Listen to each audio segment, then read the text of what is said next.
All right, let's get right into it. We're looking at a series of very strange, correlated events happening in the most isolated place on Earth, Antarctica. Now, the story you're told is all about science and climate change, but the real story, the one you piece together from declassified files and insider leaks, well, that's a story about containment. You turn on the news, and it's all about ecological disaster, and that's real. But according to sources deep inside the intelligence community, the real panic, the reason there's a quiet military buildup on the continent, is way more alarming. Trust me, they're not trying to save the penguins. They're reinforcing the walls of a frozen prison. So, where do we start?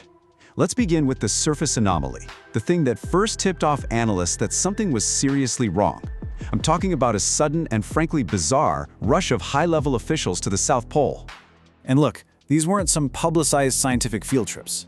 We are talking about major players, like then Secretary of State John Kerry, even astronaut Buzz Aldrin. The official line was that they were there to, observe the effects of climate change. But the timing, the level of secrecy, and just who these people were, it all points to a much more urgent and hidden agenda. Now this is where it gets really interesting. This sudden geopolitical panic lines up perfectly with a massive scientific instrument already in place, buried deep within the ice, an instrument that may have been secretly repurposed for a highly classified mission. On paper, the IceCube Neutrino Observatory is just an incredible piece of technology. Its official purpose is to look up through the Earth, through the whole planet, to detect tiny particles from space. But rogue acoustic engineers who say they worked on the project, they claim its true function is classified, and its true focus is not on the cosmos. And this right here is supposedly the core of the whole deception. Whistleblowers allege that this massive array of super-sensitive sensors isn't pointed at the stars at all. It's aimed down. It's not a telescope, it's a gigantic surveillance grid. And it's listening to the continent's deepest, darkest secrets. Specifically, those subglacial lakes that have been sealed off from the world for eons. So the crucial point is, what is it detecting? Something that absolutely should not be there. We're not talking about geothermal activity. The reports describe rhythmic, mechanical, and thermal pulses. That isn't nature, that's a machine. Something unnatural is active under 2 miles of ice, and this multi-billion-dollar observatory is secretly watching it.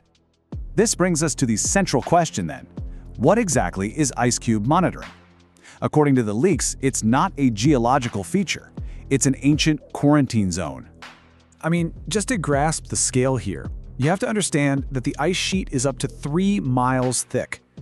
Underneath all of that ice, in total crushing darkness, lies a secret that whistleblowers claim has been intentionally buried and contained since the last ice age. The theory that's tearing through the intelligence circles is that unidentified submerged objects, USOs, are activating inside those subglacial lakes. And get this, the idea isn't that they're visitors from another planet. No, they're ancient hardware, dormant, highly advanced technology that is now waking up as the planet warms and its icy prison begins to thaw. And look, this isn't just a theory. It's backed up by what claims to be first-hand testimony. This report is from a retired Navy SEAL, codenamed Spartan 1. He described a mission back in 2003 to enter a massive octagonal structure they found deep under the ice. He reported walls 30 feet thick, and listen to this, an interior temperature of a comfortable 70 degrees while it was minus 40 outside, all lit by some unidentifiable lime green light source. This is not a new threat. The knowledge of something being under that ice, well, it's been actively suppressed for over 70 years.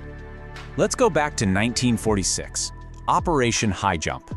This wasn't just a few scientists in parkas, it was a full military armada. 13 ships, dozens of aircraft, almost 5,000 troops.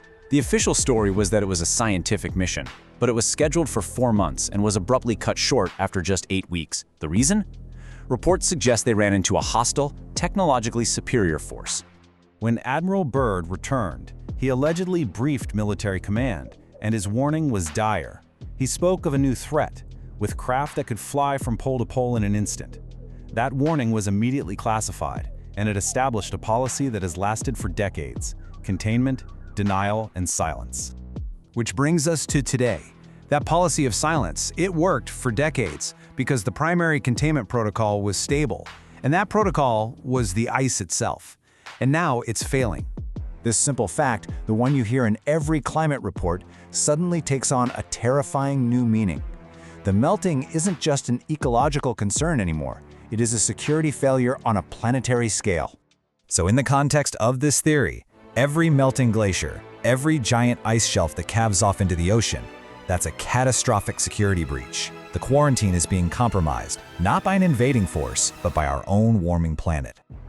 This is why the military presence is expanding down there. They're not there to study climate change. They're there to manage the consequences of a failing prison. The countdown isn't to an environmental tipping point, it's to a global reveal. So the critical question we all have to ask ourselves isn't whether the ice will melt, it's what will emerge when it does. Are our military operations down there to study it, or are they the first line of defense against it? Who or what is going to reach the surface first?